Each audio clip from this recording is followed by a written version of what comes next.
Single parent దగ్గర పెరగడం అంటే ఏంటో తెలుసారా? 20 ఏళ్ళ వయసుడికి కూడా రాత్రి 40 ఏళ్ళ ఎక్స్పీరియన్స్ వచ్చేసి లైఫ్ లీడ్ చేయటం కష్టమే, అలవాటైపోద్ది. మా చిన్నిని తీసుకురావడానికి వెళ్తున్నానే. ఏహే లూజ్ అయిపోయినాయి. నాన్నగారి పేరు చెప్పమ్మా. పర్లేదండి, అమ్మ పేరు రాసేయండి. వెళ్ళేటోడివే, యజమాని పేరు రాయాలమ్మా. తప్పకుండా రావాలమ్మా.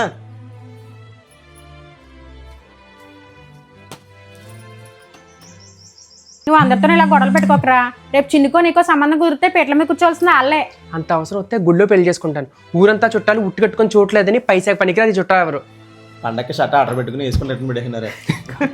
రైడ్ రే, నేను వెళ్తాను, లేట్ అవుతుంది. ఉండిపోయి నిన్ను అడిగాడు ఎవడున్నాడు? సారీ రా.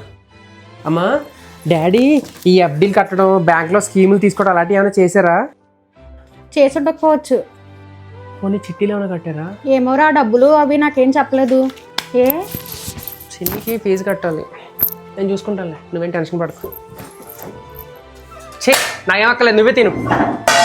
దీనికి ఏం తక్కువ లేదు. నీ బాబు కోపం అంతా వచ్చింది నీకు. ఆయన అలవాట్లోనే ఆయన అప్పులు రాలేదు, సంతోషించు. సారీ. ఇంకెంతకాలం హై బండి మార్చి పడదబ్బు.